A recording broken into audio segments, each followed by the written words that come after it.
Greetings everyone. நம்ம daily banking and SSC point of view current affairs questions பார்க்குறோம். இன்னைக்கு என்ன important questions இருக்கு அப்படிங்கறத பார்ப்போம்.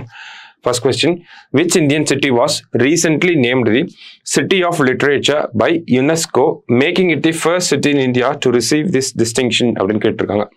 அதாவது யுனெஸ்கோ வந்து ஒரு சிட்டிக்கு சிட்டி ஆஃப் லிட்டரேச்சர் அப்படின்னு சொல்லி ஒரு பட்டம் கொடுத்துருக்காங்க.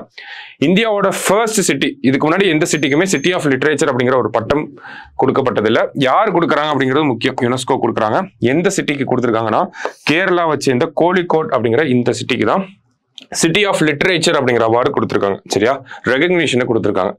அடுத்தது இந்தியாஸ் ரேங்க் இன் UN சஸ்டைனபிள் டெவலப்மெண்ட் ரிப்போர்ட் அப்படின்னு கேட்டிருக்காங்க. யுனைடெட் நேஷன்ஸோட சஸ்டைனபிள் டெவலப்மெண்ட் ரிப்போர்ட், அதாவது SDG கோல்ஸ், ஒரு 17 கோல்ஸ் இருக்கு நமக்கு. 2015 சொல்லியிருப்பாங்க 2030க்குள்ள இந்த SDG கோல்ஸை அச்சீவ் பண்ணணும். அதுதான் எல்லா வேர்ல்டு கண்ட்ரிஸுமே டார்கெட். இதுல இந்தியாவோட ரேங்க் என்ன அப்படின்னு பார்த்தோம்னா 109.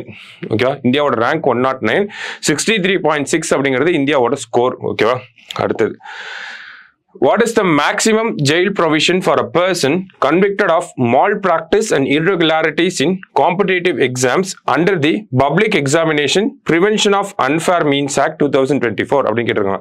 அதாவது இந்த ஆக்டுக்கு கீழே, பப்ளிக் எக்ஸாமினேஷன் ஆக்டுக்கு கீழே ஒருத்தவங்க சீட்டிங் பண்றாங்க அப்படின்னா அவங்களுக்கு எவ்வளோ வருஷம் ஜெயில் தண்டனை அப்படின்னு பார்த்தோம்னா 3 to 5 years of imprisonment அப்படின்னு சொல்லியிருக்காங்க சட்டத்தில். ஓகேவா, 3 to 5 years of imprisonment.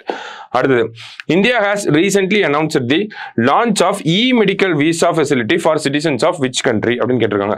So நமக்கு ரீசெண்டாக பார்த்தோம், பங்களாதேஷோட பிரைம் மினிஸ்டர் ஷேக் ஹசீனா வந்து நமக்கு இந்தியாவுக்கு வந்து நிறைய அக்ரிமெண்ட்ல சைன் பண்ணியிருந்திருப்பாங்க. அதுல இந்த இ-மெடிக்கல் விசா, அடுத்து பார்த்தோம்னா இந்தியா வந்து ஒரு கான்சுலேட்டை அங்கே ஓப்பன் பண்ண போறாங்க. இந்த மாதிரி நிறைய அக்ரிமெண்ட்ஸ் இருந்துச்சு. ஓகேவா, ஸோ யாரு அப்படின்னு பார்த்தோம்னா, யார் கூட அப்படின்னு பார்த்தோம்னா பங்களாதேஷ் கூட தான். ஏன்னா அங்கிருந்து நிறைய மெடிக்கல் ஃபெசிலிட்டிஸ்க்காக இங்கே வராங்க, குறிப்பாக சென்னைக்கு வருவாங்க நிறைய.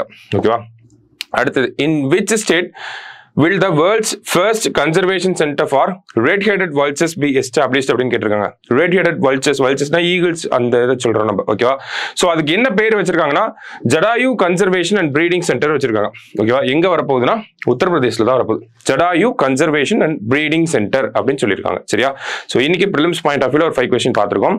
நாளைக்கு 5 கொஸ்டின்ல மீட் பண்ணலாம். தேங்க்யூ.